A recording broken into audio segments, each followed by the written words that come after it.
avril, j'ai été obligé de quitter le Rwanda. À l'époque, j'étais député à l'Assemblée nationale de transition pour le Parti socialiste rwandais. Mais quelques mois avant, j'ai eu l'occasion, c'est peut-être une chance, d'assister à une séance au cours de laquelle l'ancien président de la République, Pasteur Bizimungu, est venu nous expliquer les raisons pour lesquelles l'armée rwandaise était au Congo. Au Zaïre à l'époque. Il a amené avec lui une carte et il nous a expliqué dans une séance qui était à huis clos jusqu'à quel niveau le Rwanda précolonial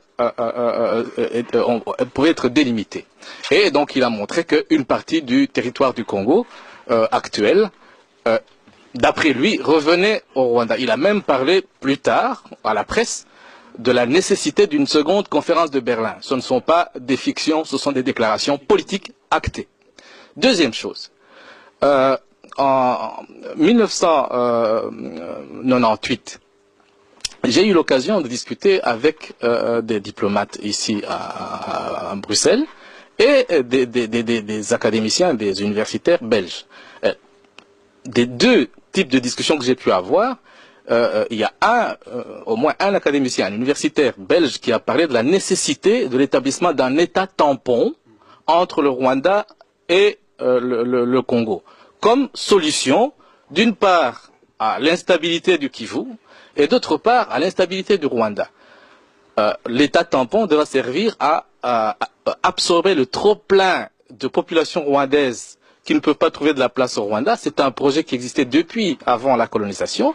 C'est pas une fiction. Il y a eu un mouvement, un organisme précolonial qui a été, colonial, qui a été mis en place par la tutelle belge pour transférer de façon organisée des populations du Rwanda vers le Congo. Donc c'est une chose qui est là, qui existe. Récemment, et c'est le dernier mot que je vais dire, un diplomate belge a parlé, je ne vais pas dire son nom, je suis désolé, je ne peux pas révéler quel est son nom, a parlé de façon univoque, donc sans équivoque, de la nécessité pour l'opposition rwandaise d'envisager le fait de prendre part à un projet de création d'un État tampon. Donc ce qui veut dire, ce sont des choses réelles, ce ne sont pas des fictions. Maintenant, il se peut que ces projets échouent, il se peut que ça n'aboutisse pas. Ça ne serait pas la première fois que ces projets de balkanisation de l'Afrique échouent. Et honnêtement, les FDU sont totalement défavorables à ce type de projet. Et ici, je les dénonce avec force. Nous avons été invités en Allemagne par une église allemande. Et lors de cette rencontre, il se trouvait là-bas des responsables politiques allemands qui nous ont demandé ceci, qui nous ont dit ceci.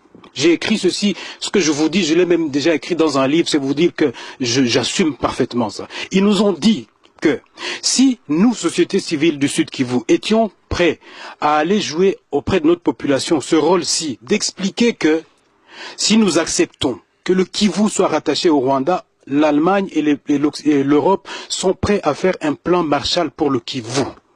On dit que si nous, société civile du Sud Kivu, étions prêts à aller jouer auprès de notre population ce rôle-ci, d'expliquer que si nous acceptons que le Kivu soit rattaché au Rwanda, l'Allemagne et l'Europe sont prêts à faire un plan Marshall pour le Kivu. On dit que si nous, société civile du Sud Kivu, étions prêts à aller jouer auprès de notre population ce rôle-ci, d'expliquer que si nous acceptons que le Kivu soit rattaché au Rwanda, l'Allemagne et l'Europe sont prêts à faire un plan Marshall pour le Kivu.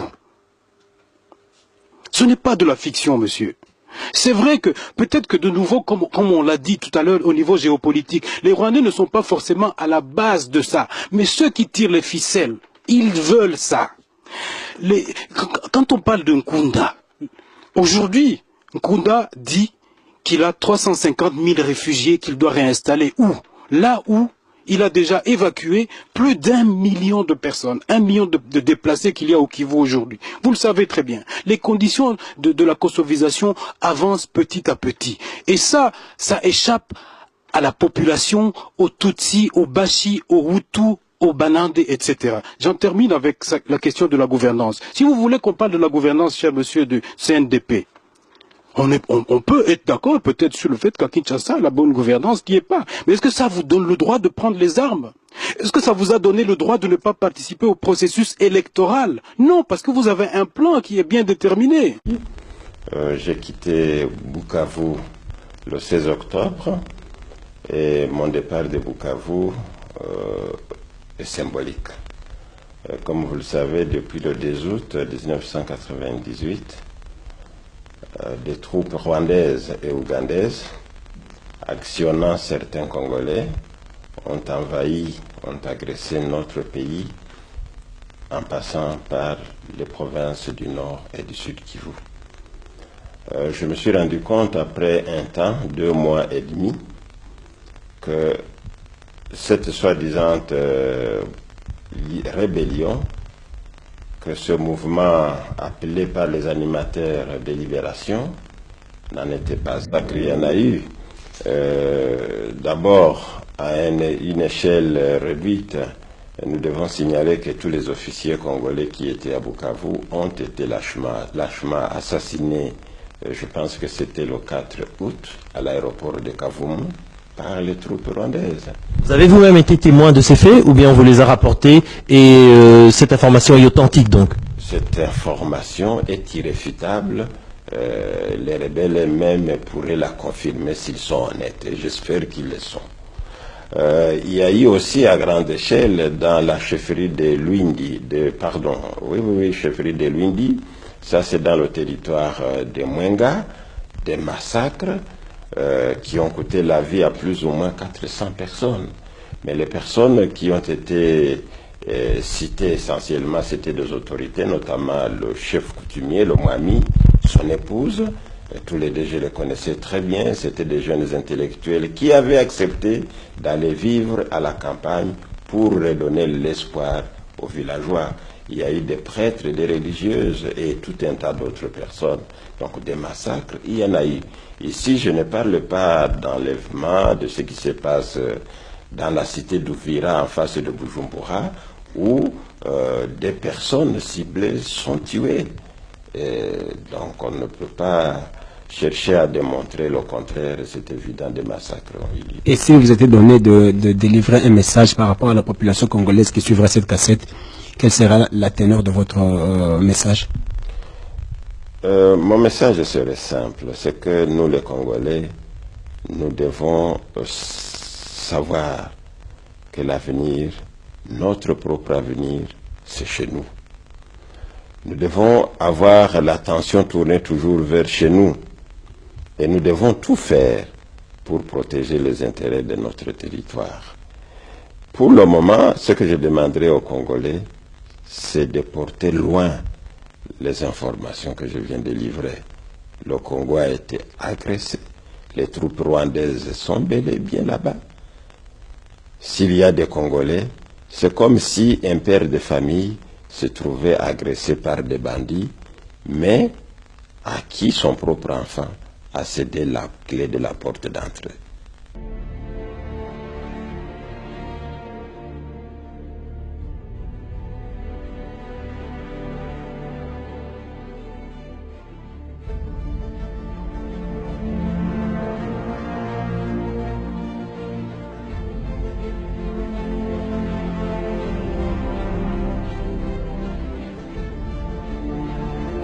En ce moment, il faudrait qu'il sache une solution. Il a 17 enfants sur terre. À ce moment-ci, je ne sais pas si je ne comptais pas sur de bons habits.